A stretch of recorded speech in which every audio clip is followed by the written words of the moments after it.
على المؤمن أن يطلب العلم النافع بتلقيه وبالسماع له.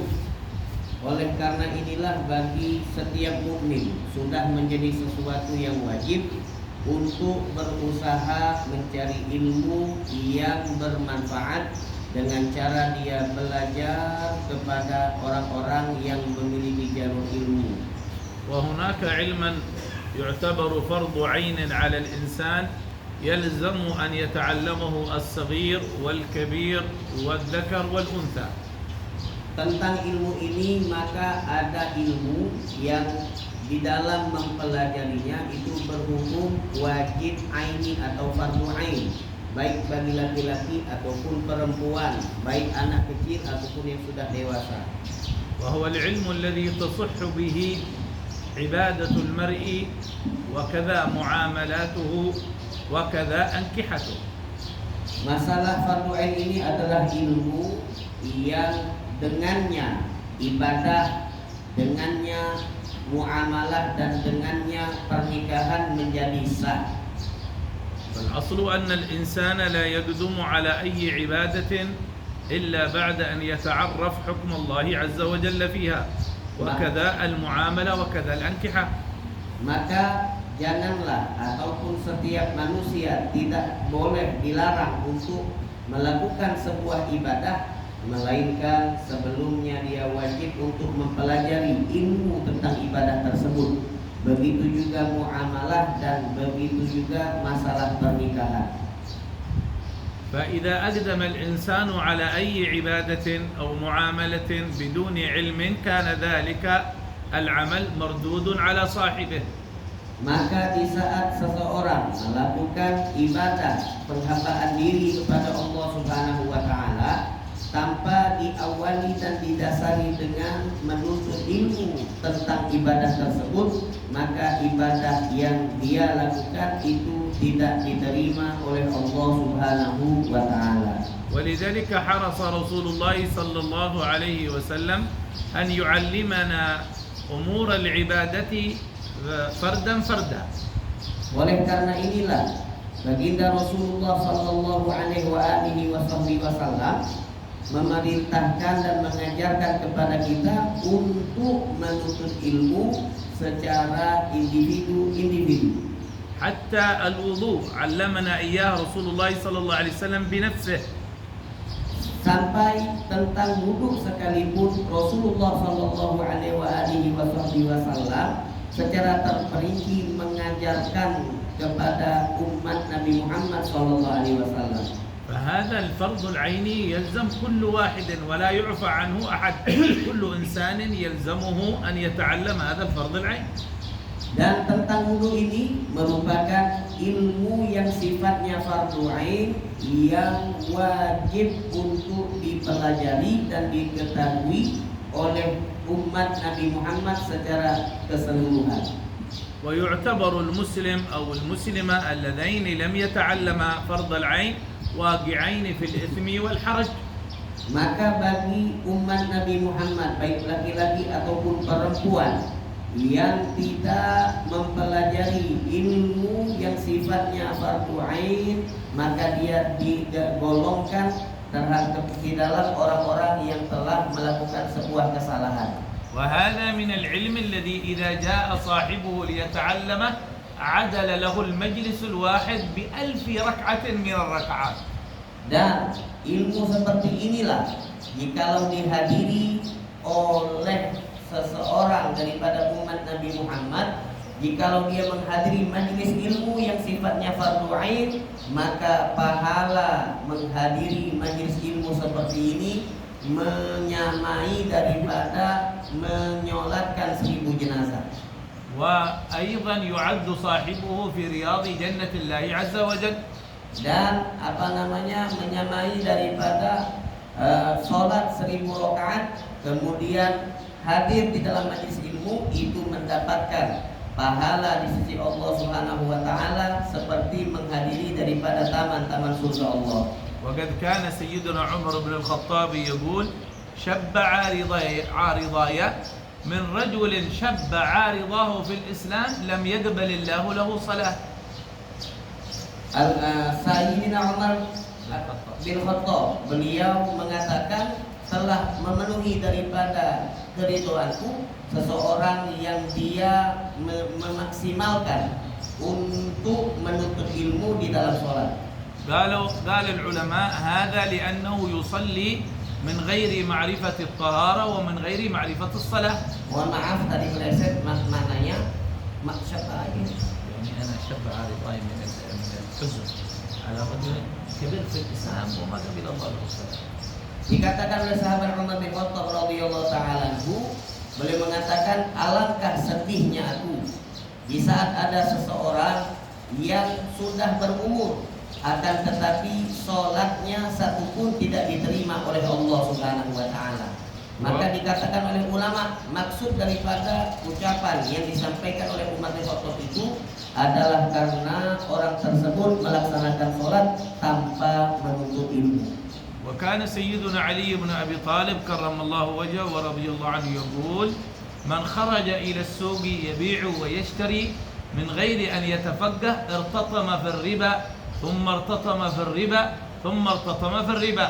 Sayyidina Ali bin Abi Thalib beliau mengatakan, barang siapa yang masuk ke pasar untuk berdagang berniaga di pasar tetapi sebelumnya dia tidak pernah mempelajari ilmu muamalat di dalam ilmu syariat, maka dia akan terjerumus ke dalam perbuatan riba. Dia akan terjerumus ke dalam perbuatan riba. فكان واجب المسلم أن يطلب هذا العلم النافع. Maka oleh karena inilah wajib bagi setiap muslim mempelajari ilmu yang bermanfaat. ثم بعد ذلك للإنسان في الوصول إلى هذا العلم النافع وسائل كثيرة. Untuk mendapatkan ilmu yang bermanfaat ini maka memiliki daripada wasilah ataupun perantara cara-cara yang sangat banyak. من أهمها الحضور والسماع. Cara kita mendapatkan ilmu adalah yang pertama menghadiri dan mendengar, menyimak daripada penyampaian ilmu. فيحضر ويسمع عند أهل العلم ما يتعلم به أمر دينه. Maka seorang muslim kalau ingin mendapatkan ilmu yang bermanfaat, dia harus duduk di majelis, dia harus mendengarkan daripada penyampaian ilmu dari orang-orang yang memiliki ilmu. حتى لا يقدم على عبادة أو على معاملة إلا وهو يعلم حكم الله عز وجل فيها وكيف أمر الله أن تفعل تلك العبادة والمعاملة.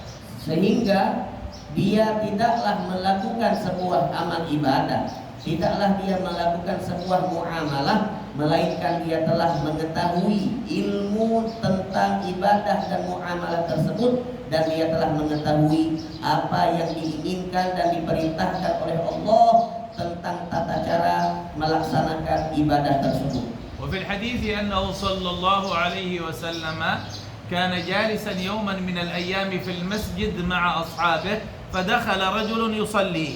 Suatu hari baginda Rasulullah Sallallahu Alaihi Wasallam sedang duduk bersama para sahabat beliau di dalam masjid. Tiba-tiba masuk seseorang ke dalam masjid dan dia langsung melaksanakan sholat. فلما انتهى الرجل من صلاته جاء ليجلس عند رسول الله قال له رسول الله صلي فإنك لم تصلي. Maka setelah dia melaksanakan dan menyempurnakan sholatnya, dia pun mencoba untuk duduk di majelisnya Rasulullah Sallallahu Alaihi Wasallam. Lalu Rasulullah Sallallahu Alaihi Wasallam mengatakan kepadanya, "Sholli, ulangilah sholatmu, fa innaka lam tusalli, karena sesungguhnya engkau tadi hakikatnya belum melaksanakan sholat." فلما قام يصلي بمثل الصلاة التي صلى بها سابقا ثم عاد إلى رسول الله قال له الرسول صلي فإنك لم تصلي. Akhirnya orang tersebut pun melaksanakan sholat dengan tata cara seperti yang dia lakukan di sholat yang pertama. Setelah selesai sholat dia duduk di majelis Nabi Muhammad. Lalu Nabi Muhammad kembali mengatakan kepada orang tersebut, ulangilah sholatmu, karena sesungguhnya sholat yang engkau lakukan tadi hakikatnya engkau belum melaksanakan sholat. ثم عاد ليصلي فصلى كالمرة الأولى والثانية ثم جاء إلى رسول الله فقال له الرسول صلي فإنك لم تصلي. Akhirnya orang tersebut kembali sholat ketiga kalinya dengan cara yang pertama dan yang kedua sama. Lalu dia setelah selesai sholat, siap sholat, dia duduk di majlis Nabi Muhammad untuk ketiga kalinya. Nabi Muhammad mengatakan, sholatlah engkau kembali, ulangilah sholatmu, karena sholatmu tadi sebenarnya hakikatnya bukanlah sholat. قال له يا رسول الله إني لا أحسن إلا هذا فعلمني. Maka akhirnya orang tadi langsung dia menyadari ada kesalahan yang tidak dia ketahui. Dia mengatakan kepada Rasulullah, wahai Rasul, saya tidak mengerti bagaimana cara pelaksanaan sholat yang baik dan benar, maka ajarkanlah ilmu itu kepadaku. قال له الرسول صلى الله عليه وسلم إذا قمت إلى الصلاة فكبر ثم اقرأ بأم الكتاب ثم بما تيسر من القرآن. Maka Nabi Muhammad mengatakan kepada orang tersebut, jikalau engkau ingin sholat, maka yang pertama yang perlu engkau lakukan adalah kabir. Bacalah, lakukanlah takbiratul ihram. Setelah takbiratul ihram, engkau diwajibkan untuk membaca ummul kitab, yaitu surat Al-Fatihah. Setelah surat Al-Fatihah, engkau disunnahkan untuk membaca apa yang engkau hafal daripada ayat-ayat Al-Quran. ثم اركع حتى تطمئن راكعا. Setelah itu rukuklah engkau, dan di dalam rukuk hendaknya wajib engkau melaksanakan tumanina. ثم اعتدل حتى تطمئن معتدلا. Lalu setelah rukuk tumanina, iktidallah engkau juga dengan tumanina. ثم اسجد حتى تطمئن ساجدا. Setelah iktidal, sujudlah engkau dengan tumanina. ثم اجلس حتى تطمئن جالسا. Kemudian duduk di antara dua sujud dengan tumanina. ثم اسجد حتى تطمئن ساجدا. Lalu sujudlah kedua kalinya dengan tumanina. ثم تفعل ذلك في صلاتك كلها.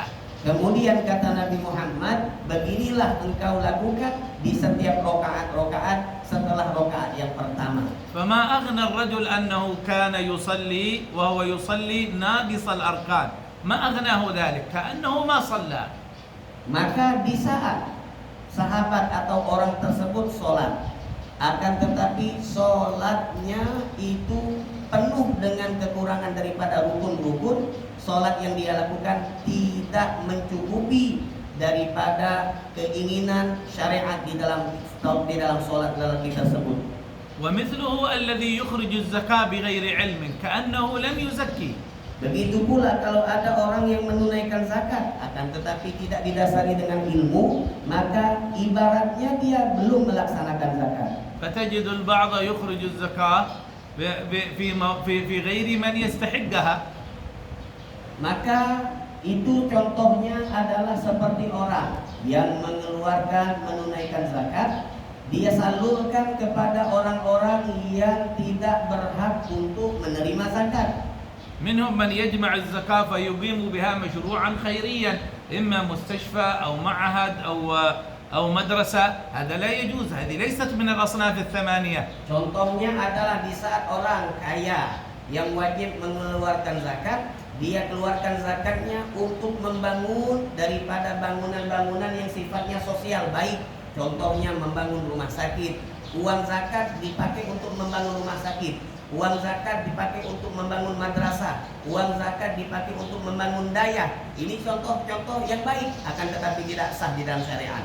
وأيضا بعضهم يجعل الضرائب المفروضة عليه في بلاده هذه من الزكاة، هذا لا يجوز شرعا. Dan sebagian yang lain, dia menganggap ketika dia sudah membayar pajak, maka dia menganggap apa yang dikeluarkannya di dalam membayar pajak itu sudah termasuk dia mengeluarkan zakat. Ini salah. وبعضهم في تجارته يخرج الزكاة من خلال نفس المتاع والأثاث والثياب الموجودة عنده والأواني، يخرج منها على أنها من الزكاة، هذا لا يجوز أبدا شرعا. Sebagian yang lain, para pedagang-pedagang, dia mengeluarkan zakat dagangannya dengan cara memberikan apa yang dia dagangkan. Kalau dia berdagang baju, maka baju diberikan kepada fakir miskin. Kalau dia berdagang alat-alat rumah tangga alat-alat dapur, itu yang dia keluarkan, maka ini salah besar, tidak sah zakat seperti ini. فلا بد أن يتعلم الإنسان أحكام الزكاة كما يجب علينا أيضا أن نتعلم أحكام النكاح. Maka wajib bagi setiap muslim kalau dia ingin mengeluarkan atau diwajibkan untuk menunaikan zakat, sebelumnya dia wajib untuk mempelajari ilmu zakat. Begitupun kalau kita membahas tentang ilmu munakalah. كثر بين الناس الآن النكاح، عقد النكاح عبر الأونلاين وعبر هذه الوسائل المعروفة. أين الشهود؟ أين الولي؟ Sekarang ini lagi viral orang-orang yang melaksanakan pernikahan dengan cara online, ya, dengan cara online, ya, apa namanya, pakai video call atau yang lainnya. Maka di mana kehadiran saksi, di mana kehadiran wali? لا بد عند أئمة الدين من سماع الشهود ورؤيتهم للولي يعقد وللقابل يقبل. Dan di dalam syariat itu diwajibkan ketika ingin melaksanakan akad pernikahan, wajib hadirnya dan terlihatnya wali daripada perempuan tersebut, dan itu disaksikan oleh kedua saksi. Jadi apa namanya, kalau itu online, saksinya secara online juga, maka itu tidak dianggap dalam syariat. وكونهم رأوهم عبر هذه الكاميرات أو عبر هذا لا يكفي. Kalau ada saksi yang dia mengatakan, oh saya lihat, memang ada walinya, saya melihat apa namanya akad nikah itu, ketika wali mengatakan saya nikahkan engkau dan seterusnya, lalu dijawab saya terima nikahnya dengan mas kawin tersebut, maka kalau saksi hanya melihat wali sekedar melalui HP atau video call, ini dianggap di dalam syariat tidak cukup atau tidak memenuhi syarat. كما أننا يقبل علينا شهر الصيام، واجب علينا أن نتعلم أحكام الصيام أيضا. Begitu pula kalau di dalam masalah puasa di bulan suci Ramadan yang akan datang, maka kita juga diwajibkan untuk mempelajari ilmu tentang puasa tersebut. هذا هو العلم النافع الذي طلبه رسول الله صلى الله عليه وسلم. Apa yang dijelaskan ini merupakan salah satu daripada contoh-contoh ilmu yang bermanfaat yang diperintahkan, yang didoakan, diharapkan oleh Rasulullah sallallahu alaihi wasallam. وكان صلى الله عليه وسلم يطلب كل يوم بعد الصبح رزقا طيبا. Baginda Rasulullah sallallahu alaihi wasallam setiap pagi, setiap hari beliau mencari rezeki yang thayyib, yang baik. ويكون رزق الإنسان طيبا عبر الوسائل التي تأتيه أو الأرزاق التي تأتيه بالأمانة والصدق. Seseorang mendapatkan rezeki yang baik dengan cara dia melakukan daripada atau di dalam mencari rezeki tersebut, dia cari rezeki itu dengan penuh kejujuran dan penuh amanah. الرزق الذي يأتيه عبر معاملات الربا أو المعاملات المحرمة هذا ليس رزقا طيبا. Rezeki yang dia dapatkan dengan cara riba atau dengan cara muamalah yang tidak disahkan oleh syariat, itu adalah rezeki yang tidak baik. الرزق الذي يأتيه عبر الخيانة أو عبر الكذب هذا ليس رزقا طيبا. Di saat dia mendapatkan rezeki, akan tetapi dengan cara dusta, dengan cara khianat, ini bukanlah rezeki yang thayyib, rezeki yang baik. ولذلك قال رسول الله صلى الله عليه وسلم التاجر الصدوق الأمين المسلم مع الشهداء يوم القيامة. Oleh karena inilah baginda Nabi Muhammad sallallahu alaihi wasallam di dalam sebuah hadis beliau menyampaikan at-tajirul amin, seseorang pedagang yang dia jujur, yang dia amanah, yang dia muslim, kelak di hari kiamat akan dikumpulkan bersama syuhada, para orang yang meninggal dalam keadaan syahid. فيكون المسلم حريص على ما يدخل عليه من مال لا يدخل إلا من حله ومن وجهه الشرعي.